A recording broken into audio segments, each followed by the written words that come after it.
Hey there! You've got Firearm Fury again.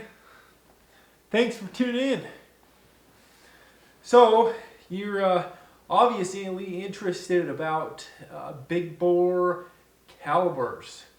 You may already know something about them, but I'll go ahead and give you a brief description. So, big bore calibers are, what the name implies. They're a caliber with a big bore. Generally like 0.4 to 0.5 inches in diameter. And big bore, the term big bore calibers generally refer to big bore calibers in an AR-15 platform. Now there are two different AR platforms. You've got the AR-15, which is 223, 224 Valkyrie, 300 Blackout, 6.8 Spec, 6.5 Grendel, and various other calibers. They all fit in the AR-15 platform. That's more of the standard platform, 5.56 and everything. And then you've got the AR-10 platform. This platform is much larger. It has a bigger lower receiver due to the increased magazine size, bigger bolt carrier group, everything like that. So the AR-10, same concept, same idea, same looks, but just bigger. It has those bigger calibers. 6.5 Creedmoor, 308. Those are some of the two most popular calibers. So the big bore calibers, what are they and why were they developed? Well, there's multiple big bore calibers, and I think a lot of them kind of came about based on other big bore calibers, but generally speaking, for example, 458 SOCOM.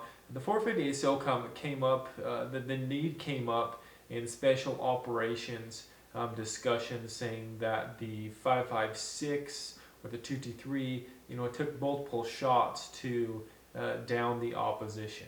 In one application, the opposing units chewed a drug. There are a couple side effects of the drug. First, it reduced hunger, reduced appetite, and this was in a country where the country was famine, so that would make sense. But one of the side effects was that it increased the pain tolerance of these opposing soldiers. So that really showed up when they tried to knock them down with the standard 5.56 round. It took multiple shots. So that's kind of first where the 458 SOCOM came about, the need for it.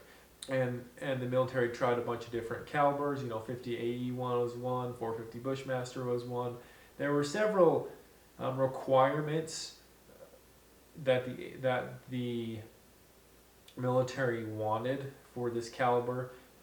Wanted them to be able to fit in a standard AR-15 using standard mil-spec parts, standard magazines, and they also wanted it to be suppressed. Some of these cartridges that they tested obviously didn't meet the requirements, and they then developed the 458 SOCOM. The cartridge was based off of a 50 AE cartridge, extended the cartridge length and reduced the neck down. And then actually Tromix, they were the ones that built the cartridge and built the firearm for the cartridge, the original builders. So the 458 SOCOM is one of the most common big bore calibers. Big bore calibers, as I said earlier, meaning big bore cartridges that fit in an AR-15. Now I've already gone over what the benefit is over the 5.56 and some other cartridges like that. Well, the benefit is you get much more muzzle energy. On this chart here, I've included some data from different calibers. We've got the 458 SOCOM, 50 Beowulf, and the 450 Bushmaster. Now these are probably some of the most common big bore calibers in AR-15s. And you can see with the supersonic loads, you're getting anywhere from 2,200 to 3,000 foot-pounds of energy at the muzzle. Now, if we compare, to give you something to compare this to, the 308, which you can shoot out of an AR-10, much larger than the AR-15, you can get close to 3,000 foot-pounds of energy out of that, but it's in a big package, you know. The 223, 5.56, the most common round in the AR-15 platform. With a standard 55 grain bullet, you're only getting about 1,500 foot-pounds of energy. Yes, these numbers, you know, you can have different loads for them. It can increase the energy, but this is just to give you a rough idea. Okay, then you've got the 300 blackout, which is, you know, more in between the 223 and then the big bore calibers. You know, it's got that 30 caliber barrel instead of a 224 diameter, which is a big difference. You know, you've got a 110 grain bullet compared to that 55 grain, doubles it, and then you can also shoot subsonics 200 plus. So I went with the 240 grain, and you're getting about 500 foot-pounds of energy out of that. Now, if you go to lighter bullet, supersonic 300 blackout, you're getting about 1,400 foot-pounds of energy. Not any more than the 5.56, but the 300 blackout offers a bigger bullet diameter, more knockdown power with that heavier bullet. Now you can see the advantage and why you would possibly want a big bore caliber. Now it comes down to narrowing down which caliber is best for you. And I think it's exactly that. I think it really just depends on what purpose you plan to use it for. I'll just go over some of my thinking and how I came to my conclusion of which big bore caliber to get. So first we can look at the data. I'm not going to go over all, but you can see it there. And you can see that the 458 SOCOM and the 50 Beowulf, both of these you can, you know, subsonic is very common. You can 450 Bushmaster, not so much. That being said, I'm sure you can get a subsonic load, but it's just not as common. And as you can see, they're very versatile in bullet weights that you can shoot. More specifically, the 458 SOCOM and the 50 Beowulf. These you can go as low as, you know, 300 or even a little bit lower, all the way up to 500 grains, 500 grain plus. Some people are shooting 600, 700 grains out of these. I mean, that's a huge variety of bullet weights that you can shoot out of these things. Pretty awesome. Now, obviously, you're going to be limited with the rate of twist and barrel length, but I would say pretty comfortably that if you get kind of a more versatile twist rate, not more specified, you could shoot anywhere from 300 to 500 grain projectiles, which is a lot of versatility. You know, you can go from super to subsonic. And we see even with subsonic ammunition, you're getting quite a lot of energy out of it. You're getting 1,200 feet per second. And then you go to supersonic, and you're maximizing the efficiency of the cartridge and getting anywhere from 22 to 25 to even close to 3,000 foot-pounds of energy. That's a ton. 3,000 foot-pounds of energy. That's as much as, if not a little more, than the 308 in an AR-15 platform. Now these calibers are all compatible with the AR-15 platform. The only thing that you'd have to change out is not even the whole bolt carrier group. You just need to change out the bolt. So that's awesome. And then you're gonna obviously need to get different upper. The ejection port on that upper receiver is going to be larger than, say, a 5.56. So what's the difference? You know, 450 SOCOM, 50 Beowulf, and 450 Bushmaster. The 450 Bushmaster, in my opinion, shoots a little lighter bullets. And now that's fine. If you're not looking to shoot subsonic, that's fine. I think this is an awesome choice because it can shoot standard 45, 230 grain, you know, round nose, full metal jackets that you can get cheap and load those up for pretty cheap. And I've heard that these things are super accurate. I know a few people have them and they love them. They say they're really accurate. You know, you get those bolts for really cheap. Great plinking gun, really fun. Lots of energy out of that thing. Awesome if you're looking for kind of a fun plinking range gun. It has a lot of knockdown power.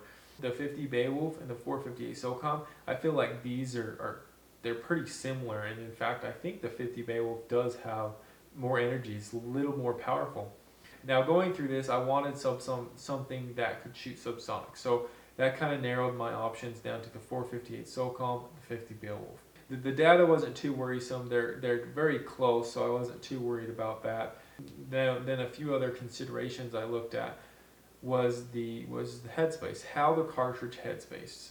Now, the 50 Beowulf and the 450 Bushmaster, they both headspace off the mount, which is fine. And you know, I know a few people that have them, like I said before, and they run just fine. But it can be a little bit more finicky. You probably will need to fine tune your reloading a little bit. The benefit of having the 458 SOCOM, in my opinion, is that it headspaces off the shoulder. It just gives you a little bit more consistency, a little more reliability, and margin of error. It'll be a little bit easier to load for. So that was obviously a positive, and it got me leaning, really looking into the 458 SOCOM. Now these calibers, they're really expensive to shoot. If you were just to go out and buy ammunition, you know, factory ammunition, it would not be a cheap gun to shoot. I wanted to obviously reload my own, which is fine, and then even past reloading on my own, I wanted to cast these bullets, because a lot of the reason why it's so expensive even to reload is because the bullets are so heavy. It's a lot of lead and more material. It's just going to be a more expensive bullet, and the velocities are low enough that I'll be able to cast these bullets, powder coat them, and I should be able to shoot them without any problem. So I wanted to look at the molds and see which molds were available. Now, the 450 Bushmaster, there's a lot of pistol molds for this, but there's not really a ton of rifle molds. Now that being said, there are a lot of companies that make molds and that special order molds. So I'm sure you could definitely find a mold that would work for what you're looking for the 450 Bushmaster. And for the 50 Beowulf, I think there are plenty out there to be sufficient, you know, to find a mold for what you're looking for, whether more of a rifle bullet or a pistol bullet for plinking and things. And the 458 SOCOM, well, that actually can use the same bullet as a 4570, and those bullet molds are all over the place. You've got tons of options with that, so I was really excited about that. You probably already know, one with the 458 SOCOM. All of these things that I've been talking about kind of led me over to the 458 SOCOM side. So I got the 458 SOCOM. If you are looking at Big Bore Caliber, I hope you watch this video, and hopefully it helps you out a little bit in determining what caliber is going to be best for your application. And let me know if there's anything in the comments that I missed that you feel is an important thing to know about either one of these cartridges. And stay tuned.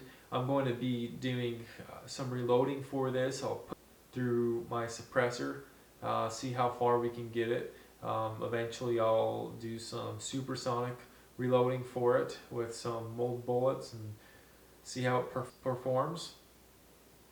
And don't forget, I have not forgot about my 44 mag.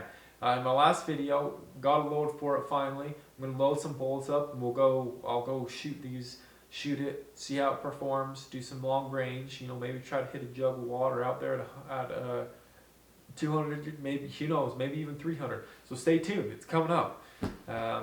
Hey, thanks for joining, thanks for your support. If you haven't yet subscribed, come on, I know you're out there, subscribe to the channel.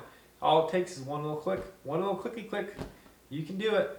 But really, I appreciate it. It helps me out a lot. Please like the video if you enjoyed it.